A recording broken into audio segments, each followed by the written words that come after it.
रतलाम जिला पुलिस अधीक्षक अभिषेक तिवारी ने 30 लाख रुपए की फिरौती मांगने वाले मामले का पर्दाफाश किया है। रतलाम जिले के बड़ा बाजार में हार्डवेयर व्यवसायी ताहिर हुसैन से किसी अज्ञात व्यक्ति के द्वारा मोबाइल पर धमकाते हुए 30 लाख रुपए की मांग की गई थी। इस मामले में 5 आरोपियों को पुलिस ने गिरफ्तार किया है। अतिरिक्त पुलिस अधीक्षक सुनील पाटीदार के निर्देशन में 2 टीमें बनाई गई थी। आरोपियों को पकड़ने के लिए इस मामले में मुखबिर तंत्र और साइबर सेल की भी मदद ली गई। आरोपियों ने कारोबारी ताहिर हुसैन को धमकाते हुए 30 लाख रुपए की राशि की मांग की थी। इसके लिए आरोपियों ने फर्जी सिम मोबाइल और धमकाने के लिए फर्जी पिस्टल का भी इंतजाम किया था। बताया जाता है पुलिस के द्वारा गिरफ्तार किए गए एक आरोपी पर आड़क चौक थाने में कई अपराध भी दर्ज हैं। पुलिस ने आरोपियों के पास से 2 मोबाइल सिम, 4 फोन, पिस्टल जैसा दिखने वाला लाइटर भी जब्त किया है। पुलिस के द्वारा आरोपियों को पकड़ने पर रतलाम जिले के व्यापारियों ने प्रशंसा व्यक्त की है। आदर्श न्यूज के लिए जावरा से पत्रकार दिनेश धाकड़ की रिपोर्ट। नौदा थाना अंतर्गत एक शिकायत प्राप्त हुई थी, जिसमें कि फरियादी द्वारा ये शिकायत की गई थी कि उसे एक अननोन नंबर से कॉल आया है, जिसमें कि 30 लाख की फिरौती उनके द्वारा मांगी गई है।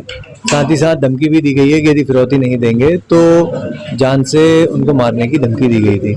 इसमें त्वरित कार्रवाई करते हुए पुलिस ने 3 टीम्स बनाई। इसमें बड़ौदा थाने स्तर पे साथ ही साथ सुपरविजन के लिए एसडीओपी और एडिशनल एसपी को निर्देशित किया गया और काफ़ी त्वरित कार्रवाई करते हुए इसमें कुल 5 जो आरोपी हैं उन सभी को पुलिस के द्वारा गिरफ्तार कर लिया गया है।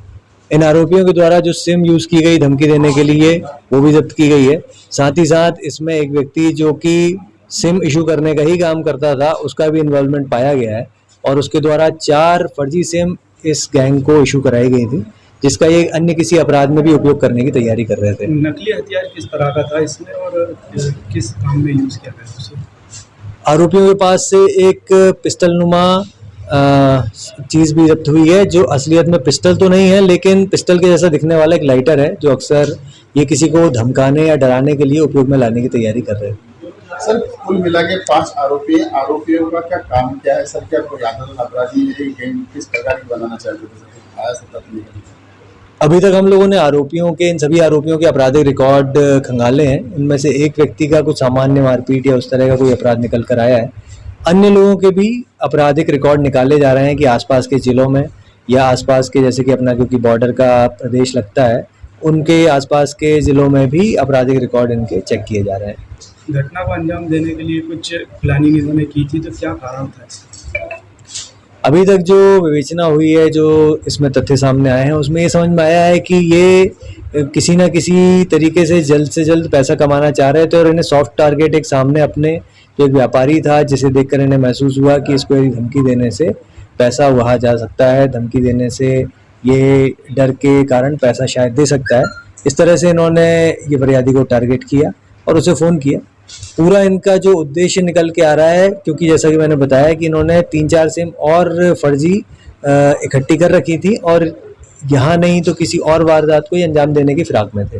फरियादी का क्या कुछ कामकाज है और आरोपी किस तरह से काम करते हैं? फरियादी की एक शॉप है, व्यापारी वर्ग से हैं, और जो आरोपी हैं वो भी छोटे मोटे किसी काम धंधे में या फिर बेरोजगार किस्म के ही हैं। जो 5 का एक कॉम्बिनेशन है, जैसे मैंने बताया कि उनमें से एक सिम जो इशू करने वाला भी काम करता है, दूसरे की एक छोटी सी दुकान है। इस तरह से इनका एक गैंग तैयार हुआ जिन्होंने इस तरह के अपराध कारित करने की योजना बनाई।